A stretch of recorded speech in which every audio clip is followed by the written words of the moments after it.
Bueno, Lluís, te'n recordes tu de quan varis començar a estudiar òptica?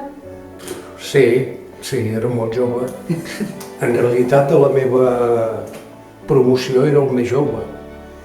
I allà hi havia gent que començava a estudiar òptica amb 40 anys i amb 45 anys. Vull dir que... I tu quants anys tenies? Jo 17. I Et deien el nen, eh? Sí, em deien el nene. Però bueno, mira, va ser... En realitat va ser també perquè tenia moltes ganes de marxar dels Salesians de Barcelona, que estava fins al gorro de tots, i va ser una bona ocasió. Va dir, per què no estudies òptica? Hòstia, fantàstic. I per això vaig començar a estudiar òptica. Bueno, I on hi vares anar a estudiar òptica? S'estudiava òptica només a Madrid. I només entraven 35 persones cada any. O sigui, era una cosa curiosíssima, que primer es feia una cosa que en deien l'ingreso, que era com una espècie d'oposicions que s'hi presentaven quasi bé 200 persones i n'aprovaven 35. I vaig aprovar, mira, per casualitat, vaig ser dels 35 i vaig ser el més jove. I quan vares acabar d'allà, vares venir cap aquí a Torelló? No, eh? No, vaig estar a Barcelona 2 anys fent pràctiques en una òptica que a més l'acabaven d'obrir, vol dir que ni t'explico el que... Va ser una bona experiència, la veritat. I després sí, ja vaig venir aquí a Torelló i vaig obrir l'òptica al carrer Mossèn Panassols número 9, que és on ara hi ha l'oficina de correus per una òptica que feia... no arribava a 10 metres quadrats. Que va, no arribava a 10 metres quadrats. Sense lavabo? I sense lavabo, que aquí també hi hauria per explicar... 10 anys hi vares estar allà, 10 anys hi vares. Per explicar tela marinera.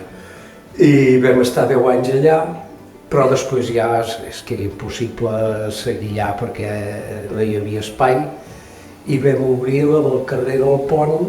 No, bueno, jo després em vaig incorporar. Sí. Bueno, ens vàrem casar, sí. Ja et feies 3 o 4 anys que estaves allà, sí. Aquesta òptica de l'any 74, ens vàrem casar, després vaig incorporar una mica amb tu, i després ja vam... la part comptable i la part d'administració.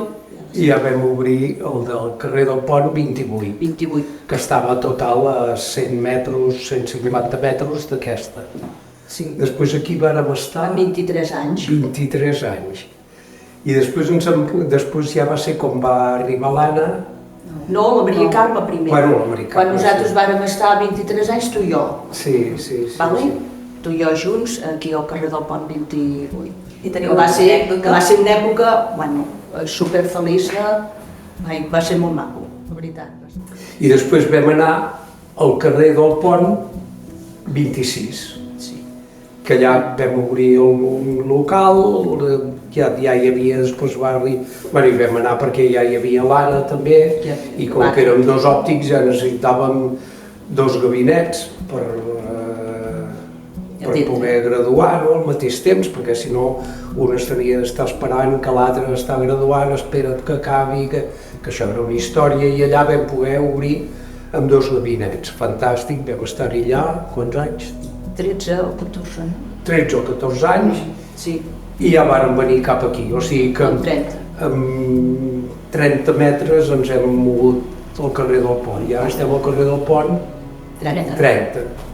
Vol dir que hem anat del 28 al 26 i del 26 al 30. O sigui que no ens hem mogut gaire, però sí que ha canviat molt. El 26 era de lloguer, el 28 era... De lloguer. No, de propietat, el 28. El 26 de lloguer, i aquí el 30 ja és de propietat. Això mateix.